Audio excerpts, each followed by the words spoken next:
The Tale of the Spinning Wheel by Elizabeth Cynthia Barney Buel. Regent Mary Floyd Talmadge Chapter, Daughters of the American Revolution. Illustrated by Emily Noyes van der Poel, author of Color Problems and Chronicles of a Pioneer School. Litchfield, Connecticut, 1903. Copyright 1903 by Elizabeth Cynthia Barney Buel. University Press, John Wilson & Son, Cambridge, USA. Dedicated in grateful affection to the Mary Floyd Talmadge Chapter, Daughters of the American Revolution, whose ready sympathy and enthusiasm have never failed in work for home and country. Introductory Note. The Tale of the Spinning Wheel is revised and enlarged from a paper read before the Litchfield Historical Society in Litchfield, Connecticut, the New England Society in the City of New York, Waldorf Astoria, New York City, Mary Floyd Talmadge Chapter, DAR, Litchfield, Judea Chapter, DAR, Washington, Connecticut, Massachusetts Society of the Colonial Dames of America, Boston, Catherine Gaylord Chapter, DAR, in Bristol, Connecticut, Connecticut Society of the Colonial Dames of America, New Haven, and also in Hartford, Denver Chapter, DAR, in Denver, Colorado, Warren and Prescott Chapter, DAR, Boston, Massachusetts, Orford Parish Chapter, DAR, South Manchester, Connecticut, National Arts Club, New York, Esther Stanley Chapter, DAR, New Britain, Connecticut, Annual Spring Conference, Connecticut, DAR, at Middletown, Dorothy Ripley Chapter, DAR, Southport, Connecticut, Wiltwick Chapter, DAR, Kingston, New York, Litchfield Club, Litchfield, Connecticut, and so on. The Tale of the Spinning Wheel. Queens of homespun, out of whom we draw our royal lineage. Horace Bushnell. The Tale of the Spinning Wheel. The spinning wheel, symbol of the dignity of woman's labor. What wealth of memory gathers around the homely implement. Homely indeed in the good old sense of the word, because belonging to the home. Homemade and homespun are honorable epithets, replete with significance, for in them we find the epitome of the lives and labors of our foremothers. The plow and the axe are not more symbolic of the winning of this country from the wilderness, nor the musket of the winning of its freedom, than is the spinning wheel in woman's hands the symbol of both. So symbolic it is also of woman's toil, of woman's distinctive and universal occupation, nay, of woman herself, that the distaff side of the house has always been expressive of the woman's family, and spinster is still the legal title of unmarried women in the common law of England. Most ancient of all household implements, it has been used in one form or another by queen, princess, and serving maid, by farmer's wife and noble's daughter, until it stands today a silent witness to the fundamental democracy of mankind. Quote, when Adam delved and Eve spun, where was then the gentleman? End quote. Nets. The mutual dependence of spinning and agriculture, of woman's work and man's, is also strikingly illustrated by a carving on an old sarcophagus in the Church of St. John Lateran in Rome, depicting the Eternal Father giving to Adam an instrument of tillage, and to Eve a distaff and spindle. Thus, coeval with man's first appearance on this earth, no written page of history, no musty parchment or sculptured stone is so old that we cannot find upon it some traces of the spindle and distaff, with their tale of joys and sorrows spun into the thread by the fingers of patient women whose hearts beat as our own today, in tune with the common throb of humanity. Though we may strain our eyes into the darkness of prehistoric ages, when primeval woman used the tree trunk of the forest for a distaff, we will still find there some evidence of the use of flax and hemp for threads and ropes. Even in the lake dwellings of Switzerland, belonging to the Stone Age, we see their use in various ways, in the fishing lines and nets, in the cords for carrying heavy vessels, and in the ropes necessary to the erection of these very lake dwellings themselves. Quote, rough or unworked flax, says Keller, is found in the lake dwellings made into bundles, or what are technically called heads, and it was perfectly clean and ready for use. End quote. Stepping across the threshold of history, we learn that 65 centuries ago, there lived in Egypt a king of the recently discovered First Dynasty, who, as his name Merniet Ata signifies, put his trust in the goddess Neith, the all-sustaining mother of the universe. And in his tomb today has been found a large upright slab, 5 feet high, whereon are carved the emblems of this goddess, 2 arrows crossed on an upright distaff. Here, in the dim morning of history, we find the distaff already honored as the sacred symbol of this feminine divinity, in whose eternal motherhood the Egyptians vaguely recognized that mysterious power from which all things proceed. This was no prehistoric age of barbarism, for in the University Museum in London are now to be seen the relics of this long-lost First Dynasty, unearthed at Abydos within the last 4 years by Dr. Flinders Petrie, relics of a civilization already far advanced. We stand face to face with their weapons of war and of the chase, their household implements, their exquisitely carved ivories and gold jewelry and coin, their very clothing of fine linen, the work of the spinsters of those days. And the brain reels with the thought that even before them there were generations upon generations of human beings living in organized societies and practicing the arts and engaged in the occupations of a high order of civilized life. The whole course of the First Dynasty is now laid bare to us, and we find that its beginning in 4700 BC is modern history compared with the periods of development that must have gone before, for there is proof positive that even before this dynasty 10 other kings reigned in Egypt, and other hands grew flax on the banks of the Nile and spun and wove it into Egypt's far-famed linen. In ancient Egypt, linen occupied a most important place. It was worn by all classes, alive or dead, and it was the only material that the priestly orders were allowed to wear. We have all seen the beautiful mummy linen found wrapped around the mummies even of the most remote antiquity, and we know that only the best that Egypt could produce would be wound around the sacred bodies of their dead. This mummy linen was not spun on a wheel, but on a hand distaff, called sometimes a rock, such as the women of India use to this day in spinning the fine thread of Indian muslin, and such as was also used by the children of our American colonists while tending sheep and cattle in the field. The spinning wheel as we know it is of much later date. It does not appear until the 15th century, although the date of the first wool wheel is placed by one authority in the 14th century. Before which time all spinning of wool, flax, and cotton was done on the primitive distaff tucked under the left arm in the way so familiar to us in pictures of peasant girls and Greek maidens spinning as they walk.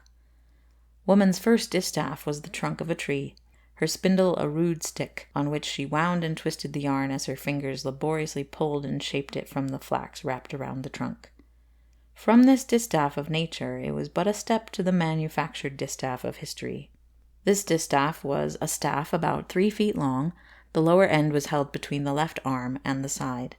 The upper end was wrapped with the material to be spun. The thread was passed through and guided by the fingers of the left hand, and was drawn and twisted by those of the right and wound on the suspended spindle, made so as to be revolved like a top, which completed the twist by its own impetus and weight.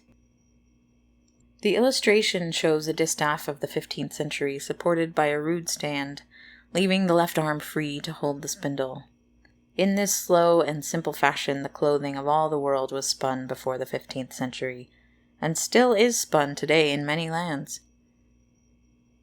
The spinning wheel simply took the distaff as it was, and attached a wheel and treadle to revolve the spindle, and the vast machines of modern industry merely elaborate and multiply into many spindles this simple device of previous ages.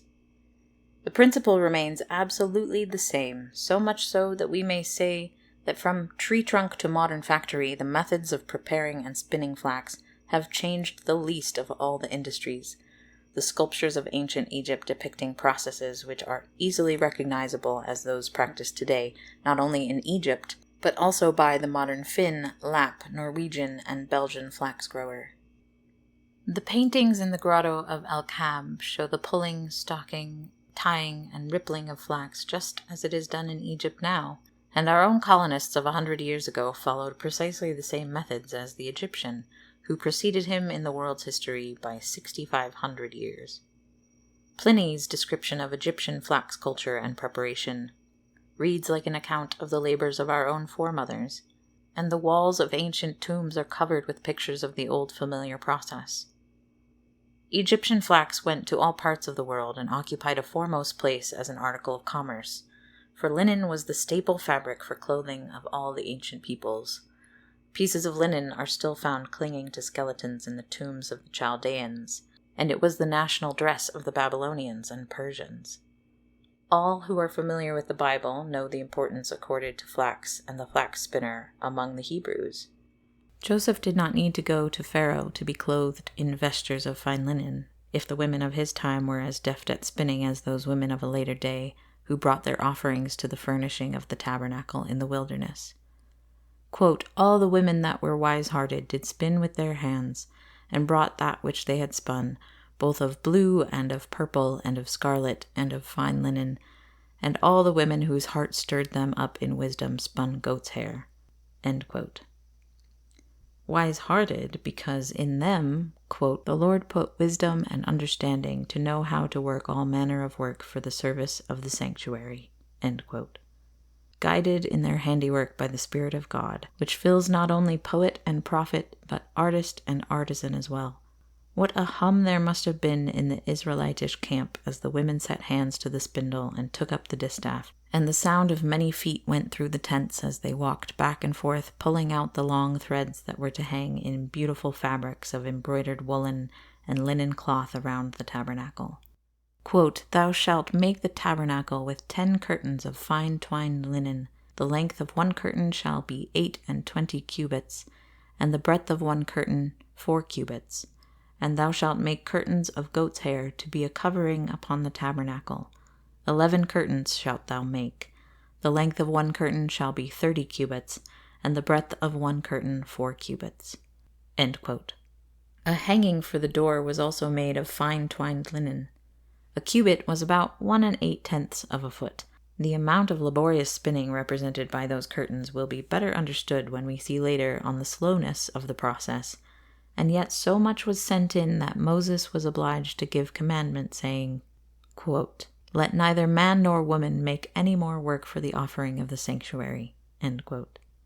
Thus the Hebrew sanctuary of God, the sacred place of the ark, was built up in this 15th century before Christ, on the foundations of woman's labor.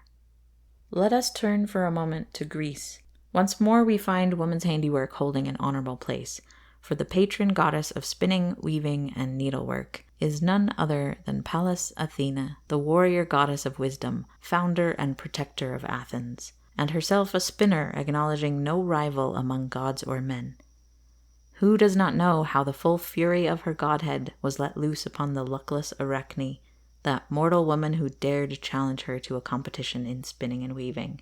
Overhearing Arachne's boast that not even Pallas Athena herself could surpass the beauty of her handiwork, and that she would try her skill with the goddess, or suffer the penalty of defeat, the wrathful divinity assumed the form of an old woman and tried to induce the reckless girl to desist. Arachne persisted in her defiance, even when the goddess revealed herself in all her majesty. They then proceeded to the competition. Ovid tells us how they wrought, each surpassing the other in the wonderful living pictures woven into the web, until at last the insulted goddess shattered the mortal's loom to atoms, and revealed to Arachne the full extent of her impiety. Unable to endure the thought of her guilt and shame, she hanged herself forthwith. The goddess pitied her as she hung, and touching her said, quote, "Live, and that you may preserve the memory of this lesson, continue to hang, both you and your descendants, to all future times." End quote. To this day the spider, nature's busy spinner, bears witness to her fate, and to the outraged dignity of the goddess who thus honored the spinster's art by competing therein with a mortal. Surely the much-abused epithet of spinster is entitled to respect, more especially as this divine spinster honored also the unmarried state in choosing ever to pursue her maiden meditations fancy-free. Thus does Theocritus apostrophize the distaff. Quote, "O distaff practiced in wool spinning, gift of the blue-eyed Minerva, Labor at thee is fitting to wives who seek the good of their husbands. Trustfully come thou with me to the far famous city of Neleus, so that, O distaff of ivory, cunningly fashioned, I give thee into the hands of the wife of Nicias, the skilled and the learned. So shalt thou weave mantles for men and transparent tissues for women. And at the sight, O my distaff, shall one woman say to another, Surely great grace lies in trifles, and gifts from friends are most precious. This recalls Alcandra's gift of a golden distaff to Helen of Troy, and an interesting companion picture to these ancient Greeks is our own Benjamin Franklin, who thus presents a spinning wheel to his sister in a letter dated January 6th, 1736. Quote, Dear sister, I am highly pleased with the account Captain Freeman gives me of you. I always judged from your behavior when a child that you would make a good, agreeable woman, and you know you were ever my peculiar favorite. I have been thinking what would be a suitable present for me to make, and for you to receive, as I hear you are grown a celebrated beauty. I had almost determined on a tea table, but when I considered that the character of a good housewife was far preferable to that of only being a pretty gentlewoman, I concluded to send you a spinning wheel, which I hope you will accept as a small token of my sincere love and affection. Sister, farewell, and remember that modesty as it makes the most homely virgin amiable and charming, so the want of it infallibly renders the most perfect beauty disagreeable and odious. But when that brightest of female virtues shines among the other perfections of body and mind, in the same person it makes the woman more lovely than an angel. Excuse this freedom, and use the same with me. I am, dear Jenny, your loving brother, B. Franklin. End quote. Compare Franklin's sentiments emphasized still further in Poor Richard's Almanac. Quote, Old England's laws the proudest beauty name, when single spinster and when married dame. For housewifery is woman's noblest fame. The wisest household cares to women yield, a large and useful and a grateful field. End quote. Fancy the horror which would congeal the soul of Poor Richard today at the sight of woman stepping boldly outside that large field of the kitchen and spinning room.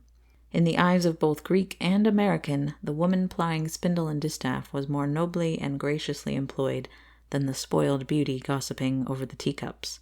For, says Richard, quote, Many estates are spoiled in the getting, since women for tea forsook spinning and knitting. End quote. Nor should we forget the august fates themselves, who spin the thread of human destiny, weaving it into the web of universal life, and cutting here and there a thread as each mortal fulfills his allotted hour. Quote, And sing to those who hold the vital shears, and turn the adamantine spindle round, on which the fate of gods and men is wound. End quote. Here we see the spindle as the emblem of human destiny, and always in the hands of women. Witness the 3 Norns, likewise, of our own northern ancestors, who sit around the tree Yggdrasil and spin out the world's life on their whirring spindle. End of Section 1. Section 2 of The Tale of the Spinning Wheel. If we ask more, we need only turn to Homer, the inimitable reflector of the customs of his day. In his verse, the spinner lives again as she spins the fine white linen and gorgeous-colored wool. Beautiful are the pictures she weaves into the cloth, stories of gods and demigods and heroes. Odysseus, entering the feasting hall of the Phaeacians, is transfixed with wonder at its splendor. Its seats, throughout all their length, were spread with the marvelous work of the Phaeacian maidens, showing radiant in the torchlight, for the Phaeacian women far exceeded all others in this household art. Did not the Phaeacian queen recognize on Odysseus the very garments she herself and her maidens had made? And all the while loyal-hearted Penelope sat at home and wove her web to keep off suitors, not to catch them, though Shakespeare rather sneeringly remarks that, quote, all the yarn she spun in Ulysses' absence did but fill Ithaca full of moths. End quote. Evidently spinning and the making of the household garments were not beneath the dignity of royal fingers in those old Greek days. Queenly indeed were these occupations, and right royal these distaffs of ivory and gold, the gifts of kings and poets, the symbols of woman's dominion. Was not the wool basket even of Helen of Troy lipped with gold? And in the excavations on the site of Troy today are found innumerable spindle whorls of terracotta, and in the later excavations Dr. Schliemann found, 28 feet below the surface in the royal mansion, a distaff 11 inches long, to which a quantity of blackened woolen thread was still adhering. In those days of war and pillage, the garments a man wore were the best tokens of his identity. The handiwork of the matron and her daughters was an individual seal, set, as it were, upon the lives of their male relatives. Homemade and homespun were their garments, not turned out by the dozen ready-made from a factory. Penelope sees through the wiles of the false Odysseus when he describes the garments she had made for the real one. This custom of the matron weaving the household cloth has thus given the Greek poets a favorite means of recognition of lost relatives, which is certainly more poetic than the worn-out device of the strawberry mark on the long-lost brother. Even the water nymphs practice weaving. Circe also and Calypso, mortals and immortals. Yea, the mighty Hercules himself threw down his club and spun for love of Omphale. Thus do Greek mythology and literature reflect the importance of spindle and distaff in the home life of the Greeks, who, as we have learned, recognized the value and the dignity of woman's labor in believing it to be under the particular tutelage and protection of the dread daughter of Zeus. The Romans copied the Greeks in this as in many other things. They borrowed the spinster goddess outright and called her Minerva to hide the plagiarism. Our friend Poor Richard says, quote, "When great Augustus ruled the world and Rome, the cloth he wore was spun and wove at home. His empress plied the distaff and the loom." End quote. Richard is borne out by another authority who states that, quote, "Caesar Augustus wore clothes made by his wife or daughter." End quote. The hapless Lucretia, wife of Calatinus, Tarquin's nephew, and consul of Rome in 509 B.C., quote, "was found spinning when her husband visited her from the camp." End quote. Gracious pictures these of haughty Roman matrons, wives of consuls and emperors, spinning and weaving their husbands' togas. It is not often that we get such cozy and homelike thoughts of Rome, whose very name recalls naught but flashing legions and the clash of swords on brass. And the women of the north, where the family was the unit of society and the village was a cluster of homesteads knit together by the ties of kindred, was the spinning wheel heard in this land of our own ancestors? In the poetic diction of the Norsemen, with its expressive double substantives, we find that the maiden is called the linen-folded, that is, she who is clothed or draped in linen. In the saga called Gunnlaug the Worm-tongue, it is written, quote, "Dead in mine arms she droopeth, my dear one, gold rings bearer, for God hath changed the life days of this lady of the linen." End quote. She who was folded in linen was the maker of that linen, and the beautiful flowing draperies of Norse and Saxon women and the tunics of the men are as true witnesses to their homely occupations as the drapery of the Greeks. Was it not the doom of the warrior maiden Brunhild, the disobedient Valkyr, to become a woman and sit by the fire and spin?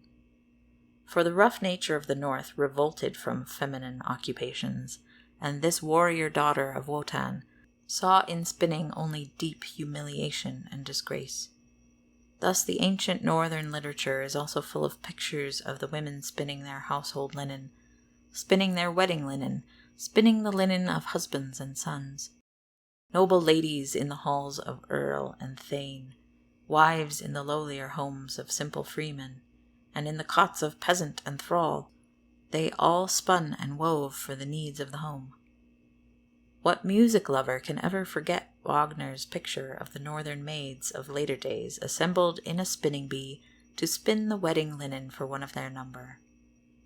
The merry hum of the wheels, so exquisitely copied by orchestra and chorus, interrupted now and then by Senta's plaintive song of the supernatural lover who has drawn her thoughts away from her betrothed.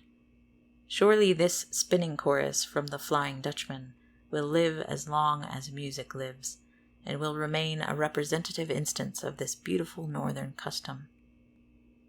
Again, in the rush-strewn hall of medieval knight or baron hung with tapestry, the work of his lady and her dependents, depicting his deeds and those of his ancestors, we read the same tale of the spinning wheel and distaff with its allied arts of weaving and embroidery. Nay, did she not write history too, this noble spinster with her spindle and loom? Quote, who, as she plied the distaff in a sweet voice and low, still sang of noble houses and fights fought long ago. End quote. As Helen embroidered the combats of Greeks and Trojans, so now 2,000 years later, Queen Matilda and her maidens are seen spinning and weaving the Norman conquest of England into the Bayeux tapestry. Surely the muse Clio might wield spindle as well as stylus as a symbol of her patronage of history.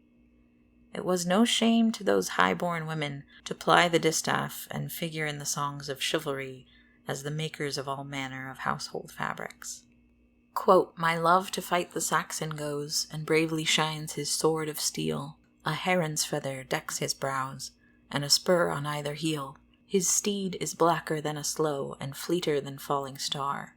Amid the surging ranks he'll go, and shout for joy of war. Twinkle, twinkle, pretty spindle, let the white wool drift and dwindle. Oh, we weave a damask doublet for my love's coat of steel. Hark the timid turning treadle, crooning soft old-fashioned ditties, to the low, slow murmur of the brown round wheel. End quote. So sang an Irish maid of long ago, and today we still look to Ireland for some of the finest spinning and weaving in existence. It would be trite to refer to Margaret dreaming of Faust over her spinning, were she not eminently typical.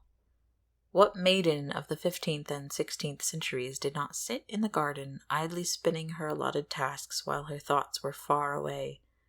It is a picture based on fact, as all great literary pictures are. End of section 2. Section 3. But our own immediate foremothers beckon us, and we must linger no longer in ancient times and foreign lands.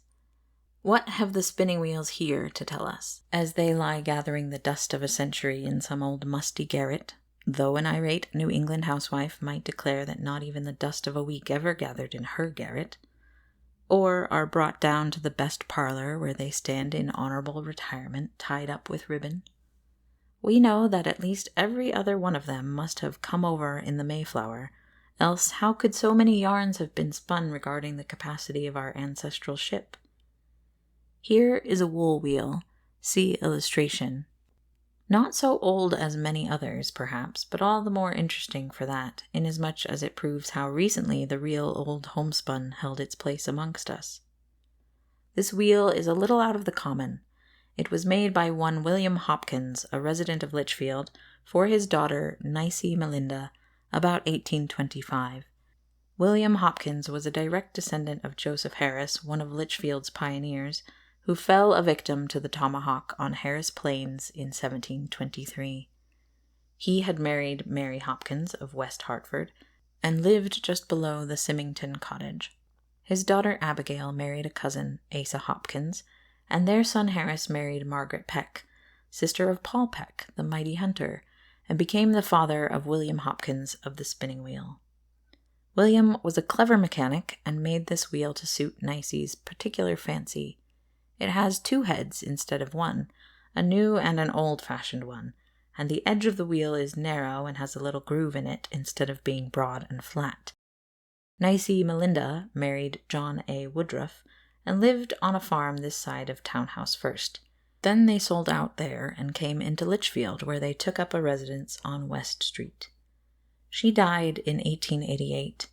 She was Woodruff's second wife, and her stepdaughter, Mrs. Abby M. Woodruff Newcomb, has loaned to the Lichfield Historical Society a collection of linen spun and woven by her.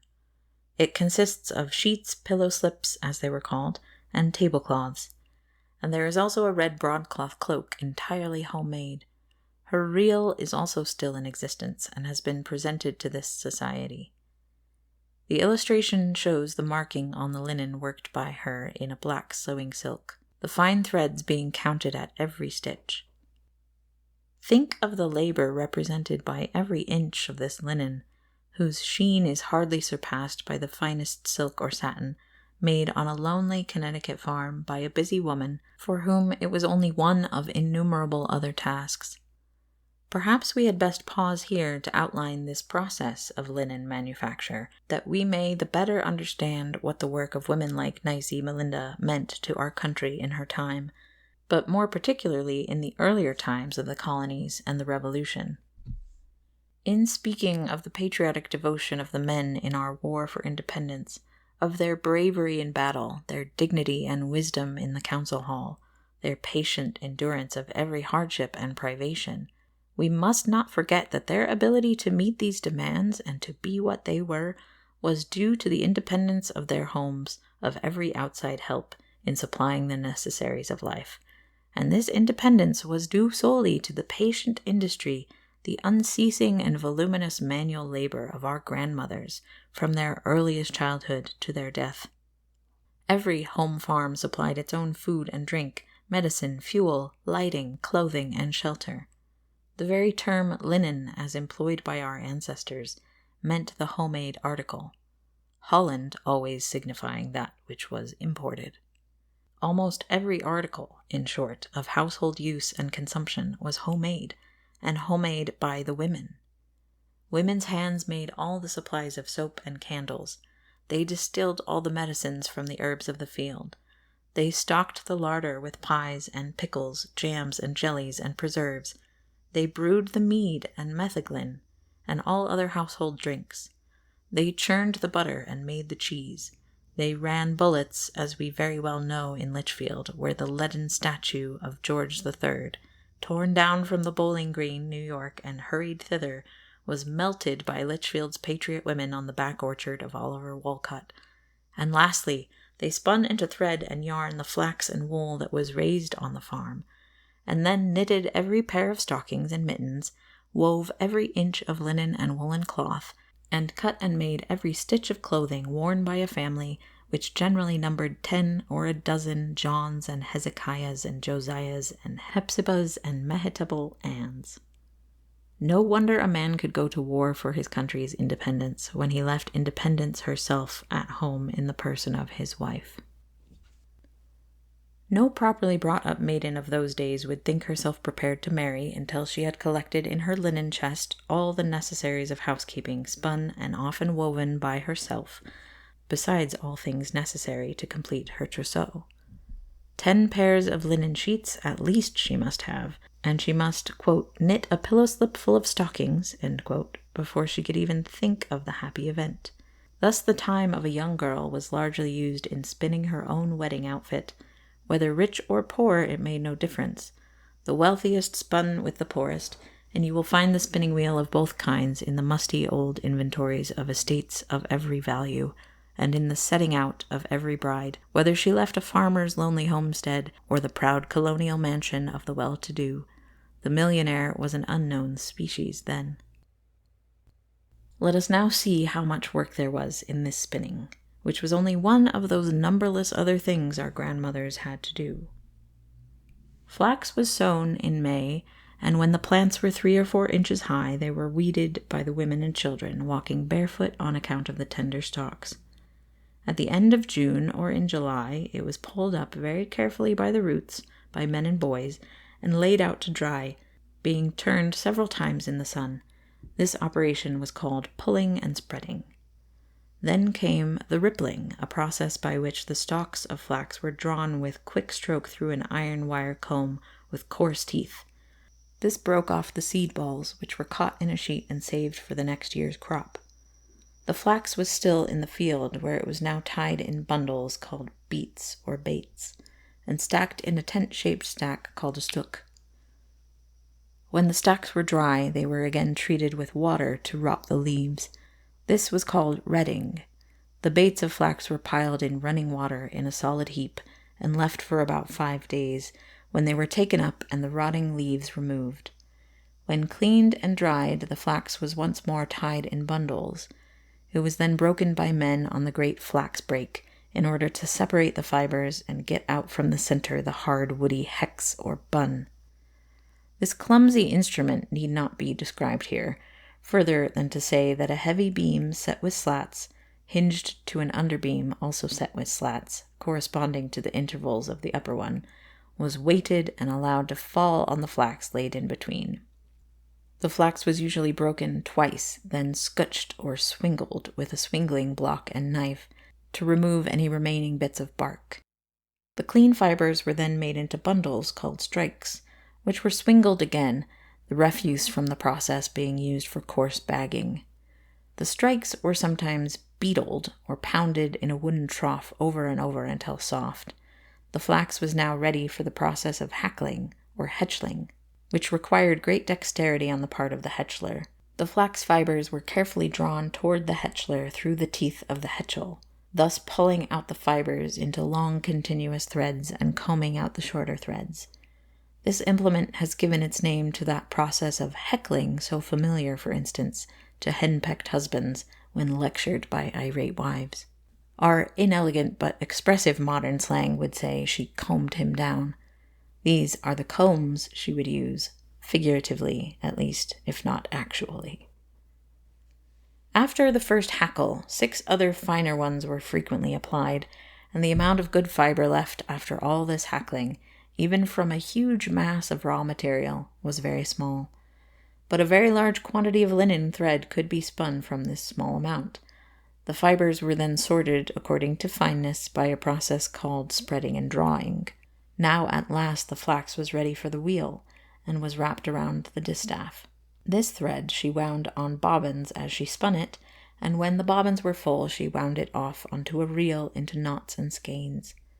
This was the clock reel, which ticked when a certain number of strands had been wound in a knot.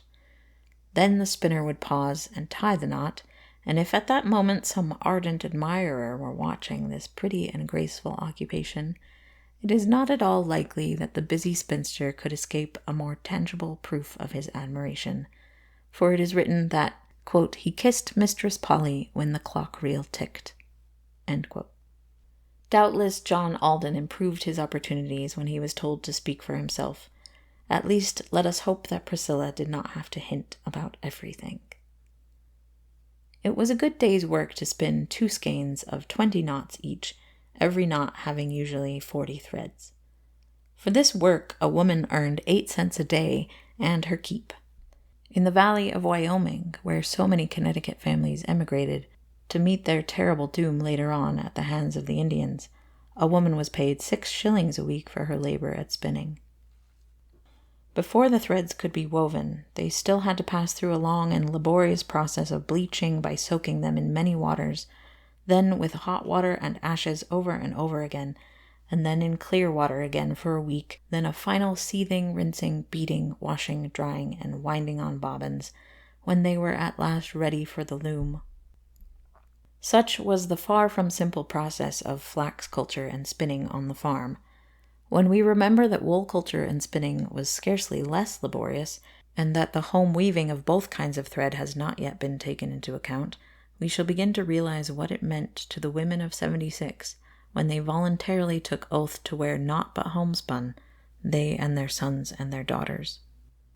But there was much social enjoyment in it too, and much interest excited by the offering of prizes to efficient and rapid spinsters. It was not unusual for a woman in those days to tuck her baby under one arm, tie her wheel behind her, and trot off on horseback to spend the day in spinning with a neighbor.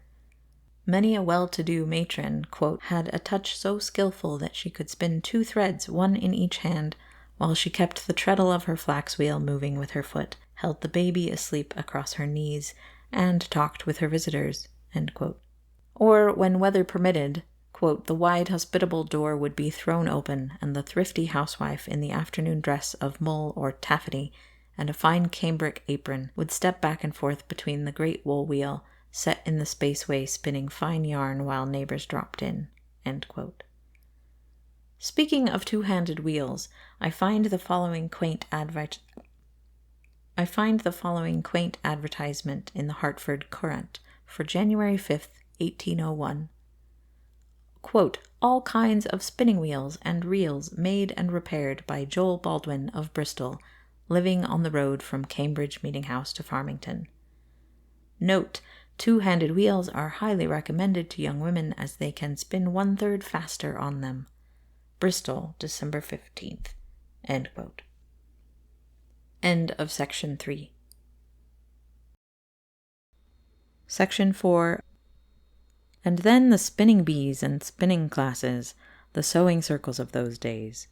Both Connecticut and Massachusetts, as early as 1640, took legal steps to encourage the culture and spinning of flax, and every family was ordered to spin a certain amount of flax a year on penalty of a fine, and often prizes were offered for quantity and quality. On Boston Common, the spinsters would sometimes meet with their wheels and sit them down to spin, rich and poor alike, to the number once of 300. Think you the haughty spinsters of Boston would do the like today? On one occasion they were preached to by the minister in a long and profitable sermon, and a collection of £453 was taken up. This most edifying event took place in 1754.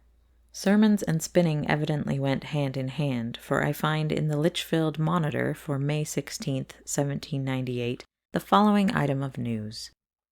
South Farms, May 7th. On Wednesday the 2nd, instant visited at the house of the Reverend Amos Chase about 60 of his female friends parishioners, who made the very acceptable presentation of 70 run of yarn to his family. In the course of the decent and cordial socialities of the afternoon, the ladies were entertained by their pastor with a sermon adapted to the occasion. From these words, Genesis 31:43. What can I do this day unto these my daughters? From an address by the Reverend Grant Powers on the occasion of the centennial anniversary of the town of Goshen, Connecticut, in 1838, I quote the following account of a great spinning match among the ladies about 1772. Quote, there arose a spinning match among the young married ladies at the house of Nehemiah Lewis. The trial was at the footwheel in spinning linen. The conditions were previously defined and agreed to, thus. They might spin during the whole 24 hours if they chose. They were to have their distaffs prepared for them, and their yarn reeled by others. Upon the first trial at Lew's house, many did well. The wife of Stephen Tuttle spun 5 runs, which were equal to 2.5 days' labor when on hire. Several others spun 4 runs each, but Mrs. Tuttle came off the victor. But this aroused the ambition of some of the unmarried ladies, and Lydia Beach, the daughter of Deacon Edmund Beach of East Street, was the first to come forward and take up the gauntlet. She spun from early dawn to 9 o'clock in the evening. She had her distaffs prepared, her yarn reeled, and her food put into her mouth. She spun in this time 7 runs, 3.5 days' labor, and took the wreath from the brow of Mrs. Tuttle. End quote. Mr. Powers adds in a footnote, quote, some of our matrons say that 10 runs were a week's labor. If so, Miss Lydia performed the labor of 4 days and 1/5 of a day in 1 day. Upon hearing of the exploit of Miss Beach, he continues in his address, the wife of Captain Isaac Pratt of the south part of the town came upon the arena. Between early dawn and the setting of the sun, she had actually spun 6 runs, but at this moment her husband interfered and peremptorily forbade her proceeding further. She sat down and wept like a child when she ought to have rejoiced that she possessed a husband in whose eyes her future health and happiness were more precious than the brief applause which might arise from success in that contest. End quote. He goes on to say that Lydia Beach became the wife of Jesse Buel, son of Captain Jonathan Buel, quote, while her garland was yet fresh upon her brow, but the doting husband was destined to see it wither down to the grave, for Lydia never enjoyed health from the hour of her triumph. End quote. From this it is evident that the spinning wheel as well as the sewing machine has had its victims. It was well for these toiling women of the pioneer towns if they had husbands thoughtful enough to stop in time the self-sacrifice of daily labor at the wheel, as well as in this spinning match for glory only. Of such pious women Chaucer could scarcely have said, deceit, weeping, spinning, God hath given to women kindly that they may live. For not only did these women live, but also their families and their country because of their spinning. The Stamp Act year was drawing on, and the storm of indignation was beginning to rumble in the distance, soon to burst like a tornado on England's commerce with her colonies. From Massachusetts to South Carolina, the colonies were alive with patriotic societies of women, called Daughters of Liberty, who banded themselves together with the agreement to drink no tea and wear only what their own hands could spin and weave. Among the daughters of Stratford, Connecticut, were 2 children of a Tory father, of the elder of whom it is written, quote, that having lost her thimble she would not buy another, as it would be an imported article, and Polly, her little sister, scorning an English needle, learned to sew with a thorn. End quote.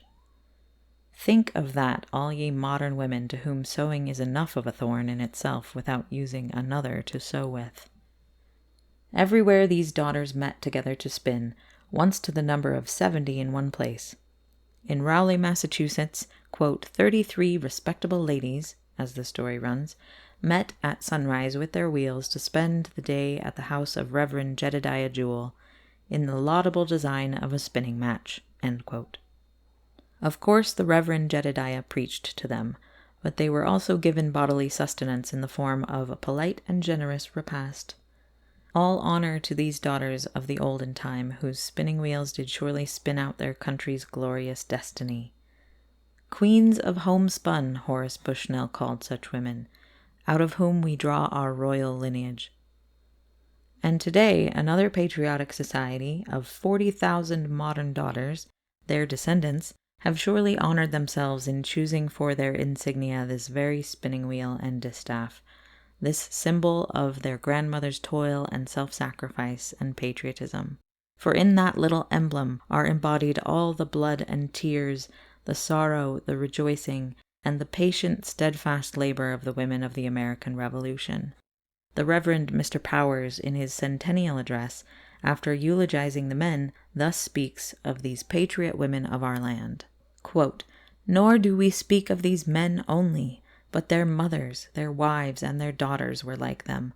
They sustained their full share in all the trials and dangers of the ocean, of the wilderness, and of war. Their courage in times of peril, and their fortitude in trials never forsook them.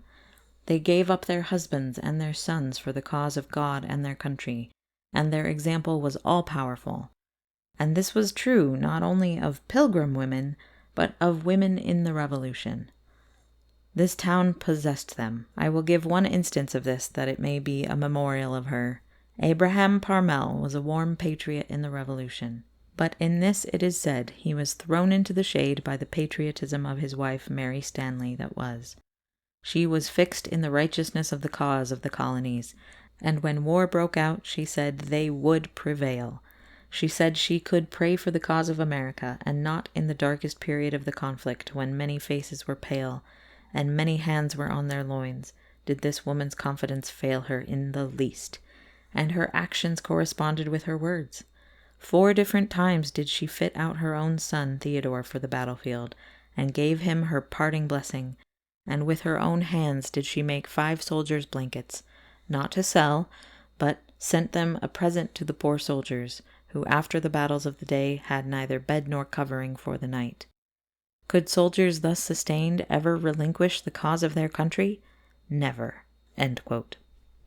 In Townsend, Massachusetts, it is said that a devoted mother and her daughters did in a day and a night shear a black and a white sheep, card from the fleece a grey wool, spin, weave, cut, and make a suit of clothes for the boy whom they were sending off to fight for liberty.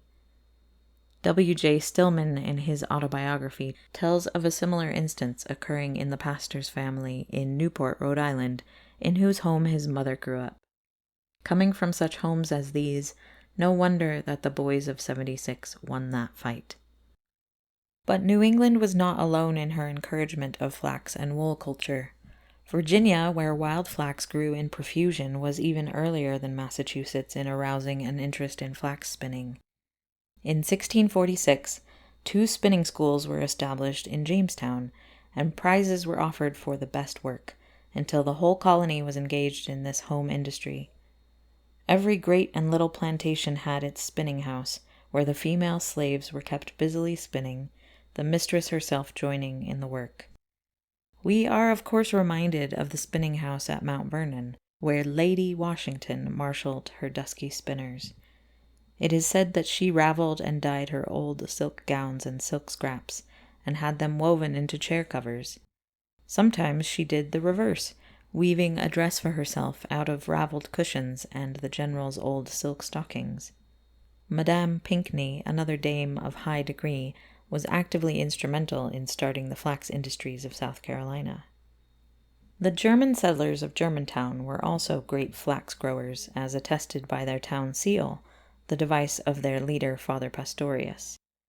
And what we now know as Germantown still testifies to their proficiency in the wool industries.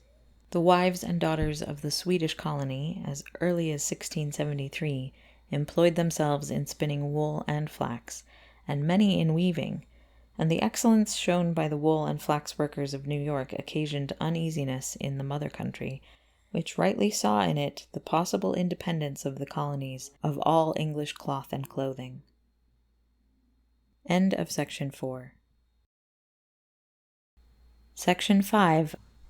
The production and manufacture of cotton was not taken up in this country until 1770, 3 years after the invention of the spinning jenny by Hargreaves. Cotton, in the earliest times, was spun like flax, first on the hand distaff, and then on a wheel like the flax wheel.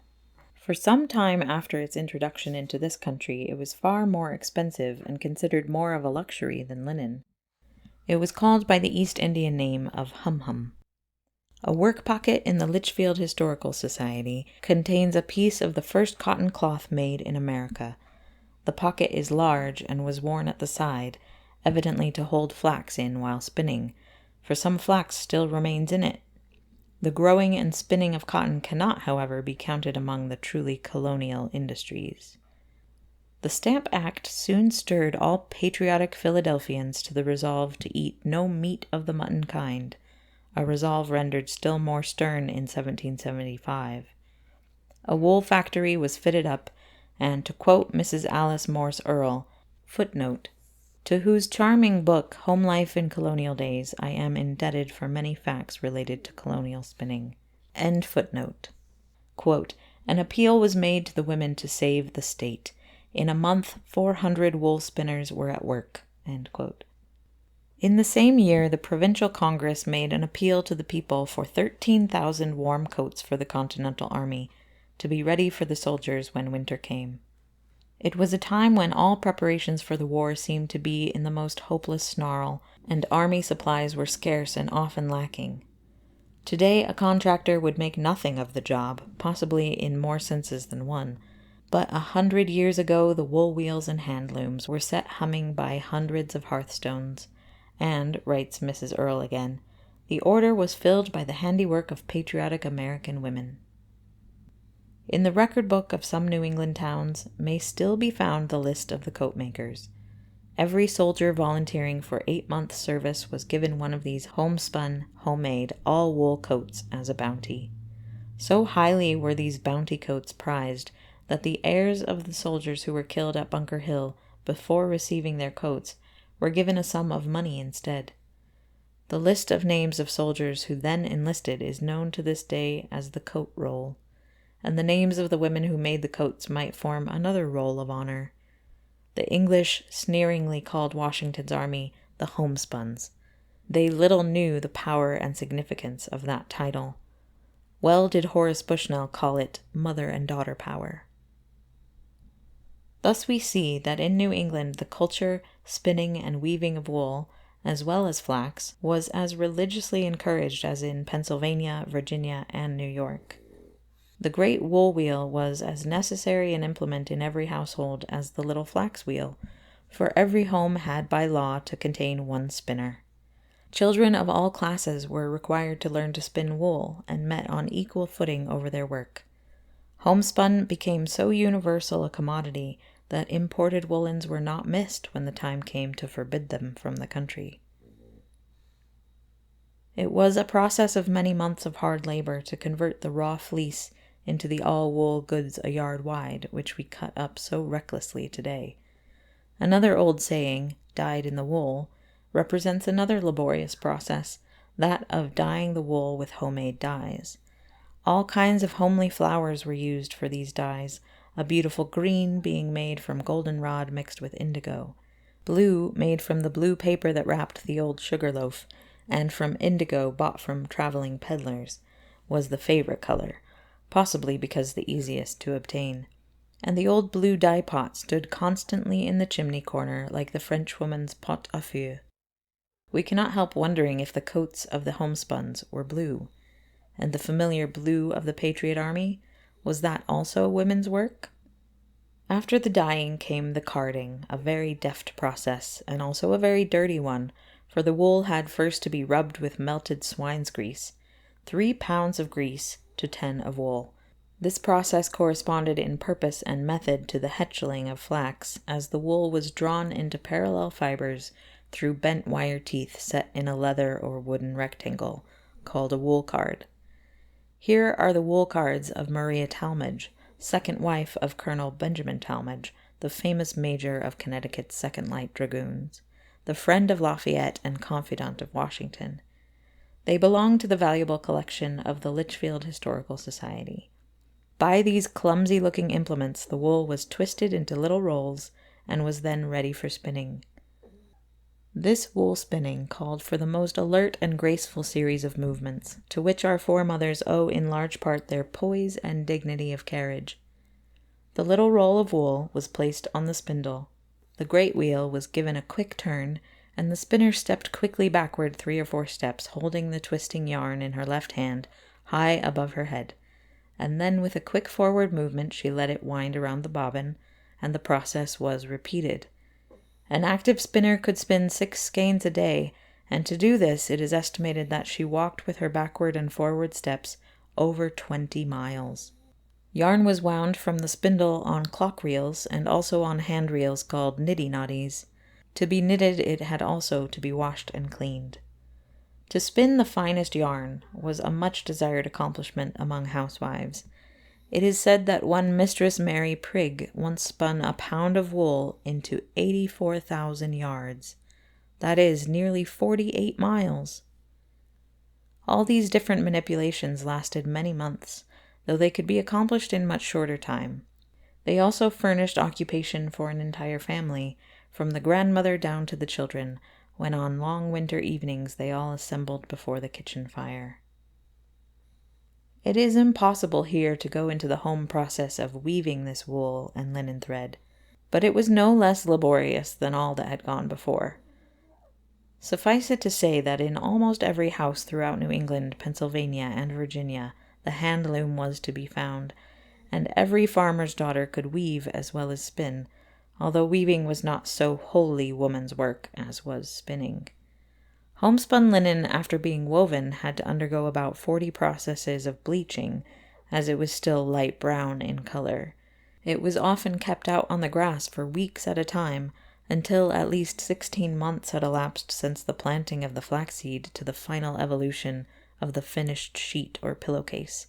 What modern linen is as firm, solid, and close woven, and capable of being used 100 years hence as this can be used today? What needlework so fine! One can hardly believe that the same hands which made the soap and greased the wool could hem like that, embroider the finest edging and other work, make bead bags, and knit the daintiest lace. All around women they must have been, to pass back and forth from the coarsest to the finest labor, and to keep their minds alert as well. Listen to one Abigail Foote's diary in the year 1775, and she a young girl. Quote, "Fixed gown for Prude, mend mother's riding hood, spun short thread, fixed 2 gowns for Welsh's girls, carded tow, spun linen, worked on cheese basket, hatcheled flax with henna, we did 51 pounds apiece, pleated and ironed, read a sermon of Doddridge's, spooled a piece, milked the cows, spun linen, did 50 knots, made a broom of guinea wheat straw, spun thread to whiten, set a red dye, had 2 scholars from Mrs. Taylor's.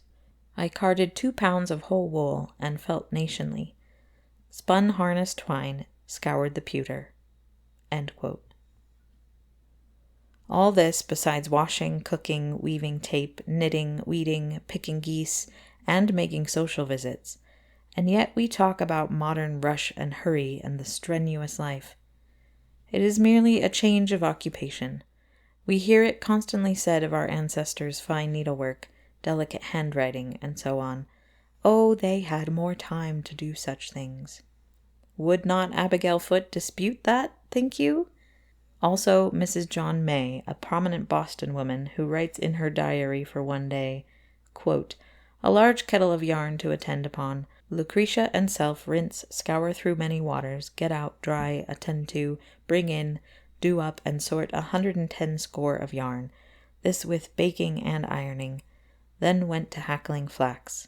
End quote. Now she was not an overworked farmer's wife, but a city woman, the wife of a colonel. I do not believe that they had one bit more time than we have. Manners and customs change, but this busy world was always busy, and it is true of all ages that woman's work is never done. There are those who regret the disuse of these homely occupations, saying that the home has suffered with the modern broadening of woman's sphere. They forget that a sphere must round itself out on all sides, leaving the center at the same point. The rounding out of woman's sphere leaves her center still the home. And the home still centers in the woman, the country still centers in the home, and no mere change of womanly occupation can alter God's fundamental law of human society. But for the comfort of those who would still see woman spinning as in the good old times, it is worthy of note that in Deer Isle, Maine, the spinning match is still extant. True to patriotic tradition, the wool spinners there have formed a Martha Washington Benevolent Society, which for 50 years without a break has held an annual spinning match in August, 20 or more women assembling with their great wheels, and spinning with all the old-time dexterity. One of their number is 102 years old, and during the past winter made entirely without help 4 large patchwork bedquilts, double bed size, and sold them at the sale which accompanies the match. The yarn which they spin through the year they knit into stockings and mittens for home use and for sale. In New York City lives a family who are now developing these homely industries to their full artistic limits. One of the most interesting exhibits in the National Exposition of Children's Work, held in March 1901, was a portiere entirely handmade by the young son and daughter of Douglas Volk, the artist, in their city home. The wool was spun and dyed by Marion Volk with vegetable dyes of her own making, and the boy wove it on a genuine loom 100 years old, brought from the heart of Maine. The room in which they spin and weave, with its homemade rugs, antique chairs, and brass candlesticks, its spinning wheels, clock reel, and loom, all in daily use, might be taken for the living room of an old Maine farmhouse. The artistic possibilities of the old spinning and weaving were recognized a few years ago by Mrs. Volk while living at Lovell, her summer home in Maine, and she has successfully established there her new industry of home rug making, every process of which is marked with the sincerity of handwork, a noble handicraft indeed. Thus this time-honored occupation still thrives in the East, while in the remote and mountainous regions in the South, hand-weaving and spinning are still household arts, as also in many foreign countries. But here must end the tale of the spinning wheel in many ages and climes, though the tale is not half told. We have seen the centuries bear witness to the dignity of women's manual labor, of which the old dusty spinning wheel is as glorious a symbol as are the tattered battle flags, a token of the soldier's hard-fought field. Patriotism, self-devotion, sacrifice, all speak to us from the one and from the other. Woman's labor has supported the home, has filled the breach in wartime, has clothed the world, and continues to do so today. For though the spinning wheel is mute, the sewing machine and the factory are not, and the song of the shirt goes on forever. The Daughters of Liberty spun for their country in the days of '76, and they have lived again in every period of their country's need, in the Sanitary Commission, in the Women's Red Cross Auxiliaries, in the dames and daughters of today. Let us thank God that we had such foremothers. Thank him that they and the forefathers gave us a country of which we may still be proud. Thank him that their spirit is still alive in our midst. For as the uprising of that spirit drove the tyrant from our shores in 1776, so it has ever since arisen, and still will rise to deliver our country from the perils of the hour, the peril from the greedy and corrupt politician, the perils of popular ignorance and lukewarm patriotism, and all other perils consequent upon the loss of our forefathers' ideals. May this spirit never die, for the day of its disappearance is the day of our country's doom. It is the duty and the privilege of our great society to see that old New England never fails us, for it is her spirit that has burned high in the breast of American womanhood from Bunker Hill till now, and there stands its witness. Honor the old spinning wheel and all it signifies, and to the spinster, give her of the fruit of her hands, and let her works praise her in the gates. End of The Tale of the Spinning Wheel by Elizabeth Cynthia Barney Buel.